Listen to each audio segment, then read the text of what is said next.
Welcome to Talk Time with Max Contact, the podcast where we talk about the latest contact center and customer experience, industry news, and insights. Join us as we welcome industry experts, discuss actionable strategies you can apply to your business, and help professionals like you on your path to long-term career progression and success. I'm your host, Sean McIver. Welcome to Talk Time with Max Contact. I'm your host, Sean McIver, and today my guest is Chris Rainsforth.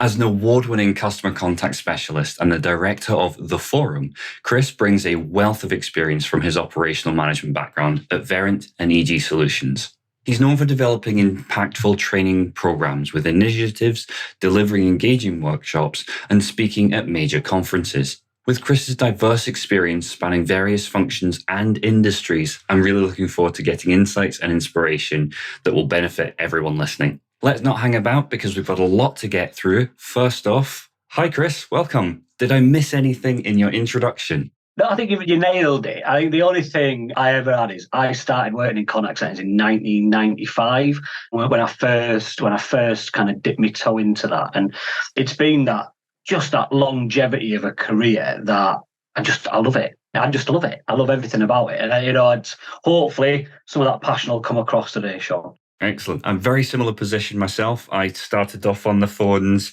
I think it was maybe about 10, 15 years ago. And it was one of those things where I was like, I need a job. I'll go and work in a call center. It'll just be for a couple of months until I get something else. And then lo and behold, here I am over a decade later. And it's like, actually, no, there's a reason that I do this. There's a reason I'm good at this. Exactly.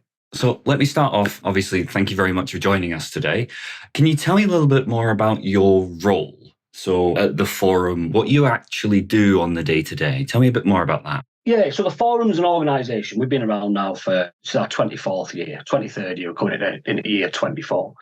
And we'll set up, originally, the idea was that we want to professionalise the contact centre industry. That was the ethos that sat behind it. And through that, giving organisations access to best practice, creating learning, creating tools and methodologies that people can apply within their day business to hopefully raise standards and hopefully engage people in a different way. So my role today is to try to consolidate that within the organisation. So my day is spent researching, looking at things, speaking to our members and our customers, understand the challenges that they've got organisationally, to understand if there's anything we can do as an organisation to support them and give them something that will help their thinking, help shape their development plans, whatever it might be. So yeah, fundamentally, my role is to hopefully make people better at their roles. And I think that that's something that a lot of people will resonate with. And I'm going to touch on this in a little while specifically.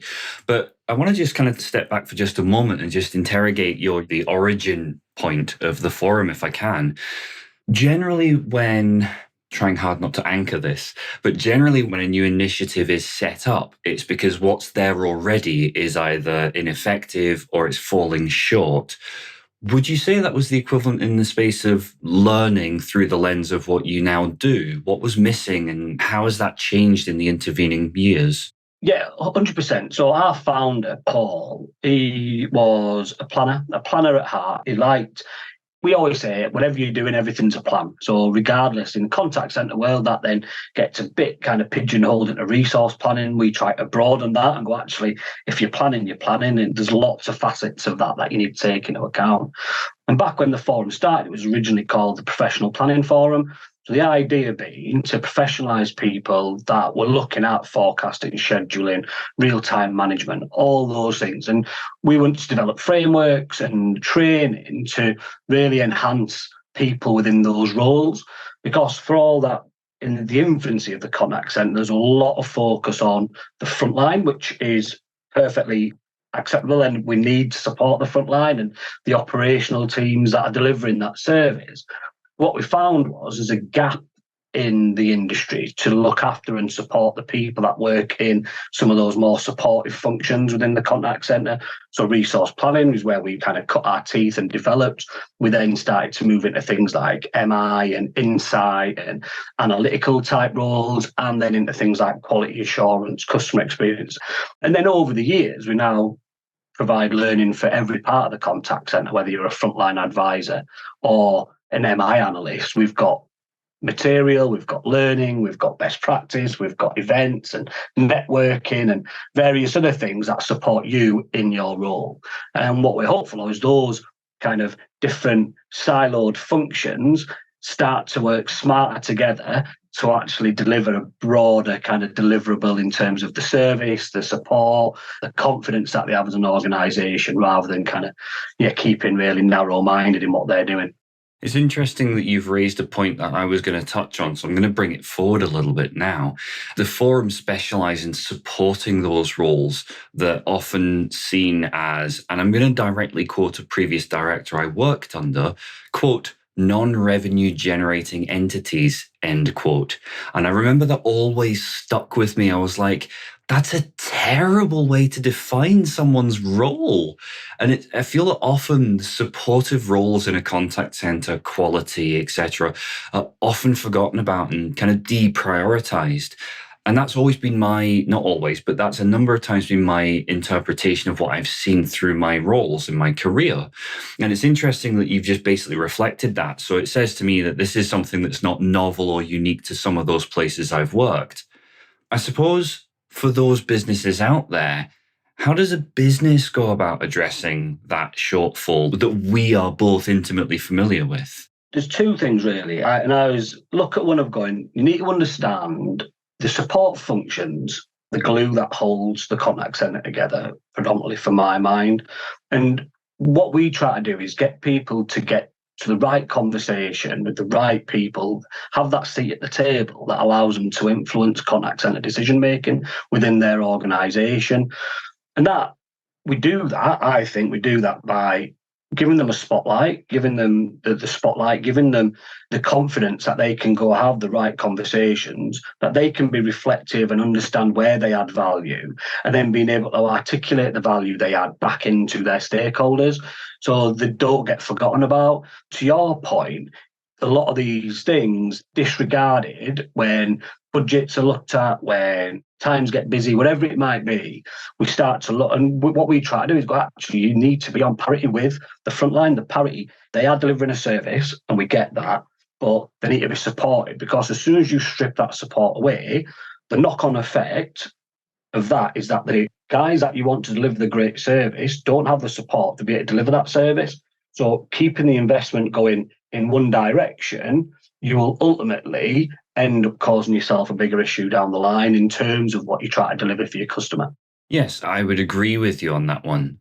There's another kind of lens to look at this through, which I want to raise as well. And that's another thing that I've seen kind of in tandem with that trend. There's another trend, and it happens on two fronts. And the first is you move through the hierarchy of a business. I've seen cultures or businesses where the learning seems to tail off as you ascend the career ladder. I guess as a director yourself, how do you encourage your team members to embrace a culture of learning? And how do you really embed that learning culture and facilitate it? It's really simple to say and hard to execute, right? But it's simple to say. We work on the premise, and we try to speak with organisations, but we use this phrase around giving people the permission to learn. Right? So I think people like being told what to do, but a lot of people like to be inquisitive and go away and learn on their own. So we try and make learning easy. So you go, look, we can make learning as easy as you want, but you've got to take the responsibility for your learning. That's the kind of contract, or the non-written contract. We'll make it really easy for you. We'll give you the time, we'll give you the content, we'll give you the material, we'll give you what you need. You've got to go in and do that. I think you're right. As you move through your career, I think the mandated learning, what we try to get people to think about is the bottom level of any organisation is the mandated stuff you need to learn to do your job. Where we want to try and take people is up that ladder to go, I want to be really inquisitive and I want to explore and I want to learn things. Now, when we work with good organisations that have built in a learning culture at their organisation, it's embedded throughout. It could be that everyone's given a specific amount of time every week, every month, whatever it is, that's for them to focus on their learning. They can do with it what they want. That's their time to go away and better themselves. Now, outside of the mandated learning stuff, they might want to go away and read an article, get up to date on industry trends, whatever it might be. And I think if we take that mindset through our career, then we're always wanting to understand, and we always want to learn, and we always want to get better at what we do. I always say to people that as soon as you think you know everything, you're very weakest in terms of being a professional. I think at that point you become really close-minded to other thoughts, other ideas, other ways of doing things. And I think if we just keep pushing that and giving people access, if we continue to give people access to best practice, we give people access to a community of people that are sharing and showing what they've done, the mistakes they've made, the gains they've made, whatever those things are. If we continue to do that, we get better as an industry. The first step is with the individual. They've got to own their own learning. And if they don't own their own learning, they'll never push forward. And I think that's a really important point as well. I've always felt that both personal development plans and learning are both exactly that. They're personal. And one of the things that one of the people in my family has always said is if you're the smartest person in the room, you're in the wrong room. 100%. That's resonated with me all the time. And I think it speaks to that intrinsic desire to progress, to learn, to improve. Obviously, not everybody's the same. So I just want to reflect that back a little bit. So where do you feel the responsibility lies in terms of the learning and the ownership therein through the lens of what often happens, or what I've seen a number of times, many times, is that a business will promote a member of staff into a role and then go, off you go, you're a manager now. And it's kind of there's a bit of a rabbit in headlights. So there's an element of, I need to own my own learning, but there's also a degree of the business needs to own that there's a responsibility on them to deliver appropriate learning for the manager. Yeah, I agree. I think the challenge we have, or the issue we have, I think, as an industry, I think this happens quite a bit in different organisations, especially through our promotion or that kind of people moving on or up in roles within the business that they work in. We forget that they're still learning. So it's that idea of going, if we're going to promote someone, what support's in place? And sometimes we don't have a support structure that is tailored for each of the roles that sit within that organisation. So we might invest heavily on the frontline advisor, for example, to make sure they're delivering the service, that they're doing that. We'll provide them with coaching, we'll do their quality assurance, there'll be L&D pathways that they're linked to. And then it starts, to your point, it falls away a bit the further up the ladder you go. And fundamentally, we then are asking people to do a role that they're not familiar with. They might be good at certain elements of it, but they will have gaps. Everyone will have a gap. No matter what role you're in now, no one knows everything, can do anything. And I think if an organisation is going to promote within and they are going to bring people into those roles, there has to be a development pathway for them to help enhance their skills. But on the flip side, this is what we've got. This is what's available to you. What else do you need? And it's that. But having strong leadership in those roles that are mentoring those people is where it all comes together. Because if you don't have that strong mentor who's you're reporting into, if they don't give you the tools, the opportunity to go away and develop, it'll fall away. So it really has to be joined up all the way through. There is significant development pathways for people, regardless of the role that they're going into. And I think that's a really important point when you touch on mentors, is that there's absolutely a responsibility on the individual to own their own learning path. But I think that, and when we talked about carving time out for yourself to make sure that you've got dedicated learning time, but I think it's also fair to say that responsibility comes from the mentor as well. If the mentor, so again, using previous, lived experience, there's someone who is unable to get through the workload, and therefore they employ someone into a position to support the person to get through all of the workload. All of a sudden, you've now got a department. However, within that department, there's still too huge amount of work. And one of the things I've always found is that when you first bring someone in, actually there's a reduction in productivity because the person has to take time out to teach this new person. It's not the sudden you've got a new team member, off you go. And I think it's important, and it's not even a question, it's just to point out that imperative of the mentor has to have time and the mentee has to have time to learn as well. go back to my original point, everything's about planning, right? So you go back to that. So as you do those development path, it's about planning for that. We're going to promote 6 new team leaders, right? Those 6 new team leaders aren't going to be 100% productive, on the ball. They're going to have to develop their coaching skills. They're going to have to understand whatever paperwork and processes that they're going to have to deal with in terms of managing their team, whatever it might be. So we have to have that visibility to say, look, this is where we do it with recruitment. We do it when we go through a recruitment process for advisors into the contact centre. Most planning teams will go, right, we'll recruit 12 heads at this point, and then they're not fully effective for 6 months. So actually, that's the point where we should start seeing improvement in our KPIs or our deliverables, whatever it might be. We don't take that same process or same principle sometimes when we go up.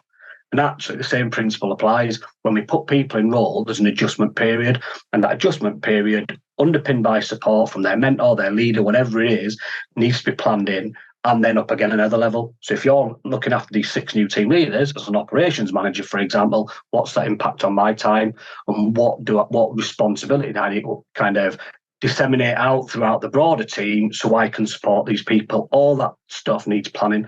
And if we plan around it, we can support it and we can deliver what we need to deliver. But it all comes back to planning. Agreed. Very much agreed. I'm going to kind of unpack a little further on what you just mentioned before with your example of 6 new team leaders, 6 new managers, 6 new staff members who've either been brought in or promoted into the role. There are different modalities when it comes to learning and the psychology of learning, visual, audio, kinesthetic, etc., etc. And within a contact center, we've talked about that ramp up of 6 months or whatever. What I've seen and heard and experienced is that seems to be, whether it's driven by this kind of increase in churn or challenges with retaining staff, that seems to be there's a downward push from above to bring that down as short as possible, and a push from below to kind of ensure that people are filled into those roles.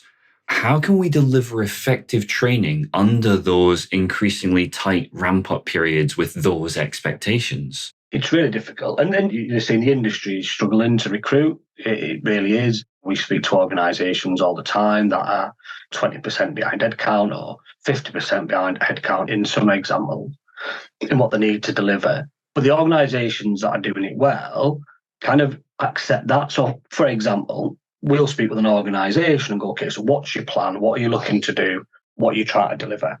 Now, we offer a range of different learning. We do on-demand video. We've got pathways where they're supported by a mentor or a coach throughout. There's various different things, all supported by different techniques. So if people want exercises, they can download exercise and do the exercise. If people just want to watch a video, they can just watch a video. We try to balance what we do, and we try to speak to organisations when they're going through that process to try and provide balance, but focus on the key elements that are going to make it really valuable for the individual. So onboard them correctly, make sure they understand the role, make sure they understand the organisation, make sure they understand the impact they have in terms of the individual. We're finding more and more that people are trying to support this through technology, which is fine. So utilising things like a knowledge management system or whatever it might be to build up a level of product knowledge that doesn't need that massive investment of kind of time like we used to. And I mean, when I first started, you'd have a week on learning how to do a process, and the next week could be another process, and the next kind of we haven't got the luxury of being able to do that. And actually, as we become more service orientated, when we become more self-aware in terms of how we deal with customers, we don't need to invest that time. What we can do is make sure we are bringing people through that understand the business, understand the culture, understand the part they play in delivering what they need to deliver, and giving them things that allow them to do that. The tools, the technology, whatever it is, show them how to use that technology, but teach them how to be collaborative, teach them how to communicate effectively, teach them how to, these are things that will add value. The processes, the knowledge, the systems, they can be taught as a kind of a separate entity at a more kind of sped up pace. Focus has to be on them and their behaviour and their kind of how they deliver what they need to deliver. There's 2 branching questions that then come off the back of that. And the first one is one I haven't planned. So apologies, I'm going to kind of catch you off guard here. But you mentioned communication there. And in the same breath, you talked about that being something that can be trained. I just want to kind of understand a bit more about that, because for me, looking again at kind of the modalities and the very broadly speaking, the styles of people as individuals, there are some people who are naturally very, very good at communication, and there are some people who are naturally exceptional in other areas. Yeah. Is it genuinely, I don't mean this to sound in the wrong way, but is it genuinely fair to say that communication is a skill that can be trained in that sense? It's a skill that you become really aware of, right? So I think from a communication perspective, it's a skill. You're right. Some people are natural communicators, but we're in a multi-channel world now when it comes to contact center. And actually, if you can understand the principles of good communication when you're speaking to a customer or interacting with a customer through whatever medium it is, and making sure you're being clear and you've got the clarity and you're getting the point across in the right way. You're delivering kind of, that concise language. Those little bits of understanding can be developed and enhanced. Your natural style will always be your natural style. But if you understand how you've got to get to the point, making sure you're delivering what you say you're going to deliver, being concise, being clear, all those things I think can be taught, not in the traditional sense, but embedded into your mindset that you're aware of those things when you're communicating, both with customers and both with your colleagues as well. No, that's a really interesting point. And it's one that I hadn't planned on asking, but when you mentioned it, it was one that I thought I really wanted to interrogate that. The other side of it is something that you touched on, which was around knowledge management systems, learning management systems, whatever the appropriate acronym insert here is. And I suppose you also talked around the technology and the tools. I can't get through a single episode of this series at the moment without asking the obvious question, and that's around artificial intelligence, ChatGPT, the future of the contact center is doomed. What's your thoughts on in terms of making the best use of the tools available? I think I'm one of the people that sit on the fence a bit when it comes to AI. Not in that I don't think it will have massive value to us as an organisation or as an industry going forward. I think it's already doing some great work and supporting a lot of good initiatives with different technology providers, starting to enhance what they can offer. And then simply how that then will support an agent or a team leader or a coach or whatever going forward. I think for me, what it will look like in 10 years' time, I don't think nobody knows, really don't. I think anybody that says they do is lying. I just don't think, because it's moving at such a pace that there's no way you can be confident that in 10 years' time, we're going to be in a situation. You can't even be confident 12 months from now how different it's going to be, because it's just accelerating quicker than any other technology that we've ever had within our industry, right? Without a doubt. I think there is some great examples of people utilising it in a way that's going to enhance what we do. We've stripped a lot of stuff out when it comes to contact centre through self-serve. Going to load that. AI will enhance that self-serve capability for a lot of organisations. We're seeing examples now of kind of quality assurance providers using it to kind of help tailor feedback or for the evaluation process, and knowledge management systems helping it to do kind of in real time knowledge for people, and bringing all these things will just enhance what we do. It'll make an advisor's job more difficult going forward, I think. I think it'll make, for all that it's going to help us, it'll make us more difficult because we're going to have to be more tuned in to the fallout of AI as opposed to letting AI guide what we do. So there'll be certain things where it goes, we just can't do that for whatever it is. That human element, that human level of thinking's not there yet. So we're going to have to be, where as agents dealing with customers and the fallout from the AI, that's where we're going to really have to invest in our people to make sure they've got that skill set to be able to be that kind of super agent, for want of a better phrase, that can deal with a lot of complexity. That's a trend that's been coming through since I started doing these shows. It's been around this migration from the end user who's answering calls and interacting with customers, moving from kind of almost what was perceived to be a very simplistic role whereby they're either processing payments or handling predominantly basic inquiries. With the introduction of self-service and now these additional tools, actually, when a call or an interaction finally does get through to one of these users, after going through that process, actually the skill level required at that point is much, much greater. I think it's interesting that you touch on that there. So I'm going to kind of pivot a little bit now, and I want to talk a little bit more about the forum. There are 4 key communities within the forum. You've got professional planning forum, quality and customer excellence, data analytics and insight forum, and customer strategy and leadership forum. Now, even just looking at those 4 titles in my mind, and forgive me if I'm being kind of unfair, but in my mind, I've got a vision of what styles these people may have.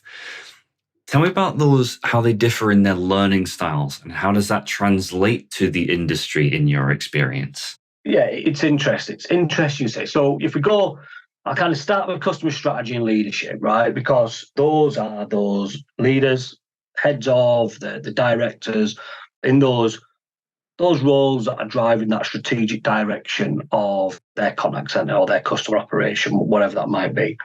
So their style is very much aligned to, they want to learn stuff, but they want to be kind of shown what good looks like. They want to understand what's available to them.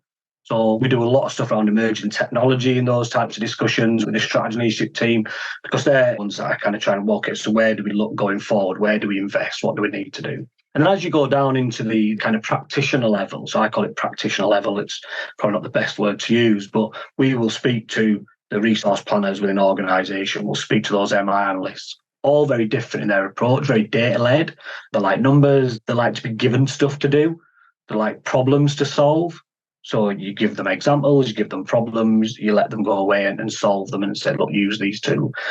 You know, if you move across in a quality customer experience, that's all about. Fundamentally, that's took a bit of a shift over the last few years, as you can imagine. So when we first started that discussion, it was all very much around the assessment process that people are deploying within their contact center. So what's our assessment form? What's our criteria for that? We talk around calibration and we talk around sample sizing and all those things. But over the course of the last couple of years, it's grown arms and legs where it's now going, okay, so actually it's part of a broader improvement cycle that allows us to think, okay, so quality assurance is like a dip check of kind of how our people are performing. We'll have customer feedback, we'll have L&D teams, we'll have these little knowledge management teams.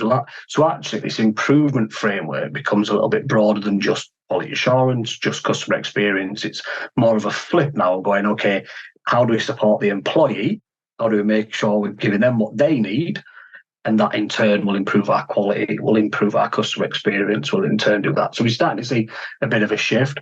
Resource planning being more holistic now. So we've had to take the traditional kind of planning cycle. We forecast something, we then schedule our people against that forecast, and then we manage in real time. Now that still happens by and large in a lot of organisations. But what we're trying to get people to think about now is the flip side of that. I'm going, okay, so when you're forecasting, what does that look like?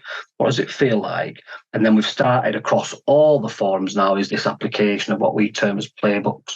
So based on the real-time situation, what do you do? So not just about we've planned for this and this has happened. We're going, you've planned, this is the real-time situation. What are we doing about it? What situation, how does that reflect, whether that's a recruitment decision, whether it's a staffing decision, whether it's a customer service, it doesn't matter. But having all these different areas to go, what's the playbook for that? What is the operational playbook for us in this certain situation, rather than us firefighting all the time? We're trying to get people to think about it a bit more, because we know it's volatile. We know things are uncertain. We know these things now. So let's be prepared for that. And be prepared for the actual situation, not just kind of go back and go, we forecast it was going to be a bad week. And you go, all right, well done, that you forecast it was going to be a bad week. What have we done to try and make it a better week? So we try to push that decision making differently now. If I can just kind of ask a quick question off the back of that. I know we're still not through all of these, but I just wanted to ask a very quick question off the back of that. You talked there about firefighting and playbooks. Those to me sound like they should feed into each other. You go through a firefighting period, and at the end of that, you do presumably a lessons learned of some kind, but that should then feed into a playbook, presumably, which is here's what you do the next time that happens. And then when it does happen, you pick up your playbook and you go, right, we've had this before. This is how we do better than last time. 100%. So we term it as the known knowns and the unknown unknowns. You've probably seen the famous speech by Rumsfeld all those years ago. We use that terminology now with a lot of our customers and our clients are talking around that, going, okay, so now you know that's what happens. Now you know the impact. You know what adjustment you need to make.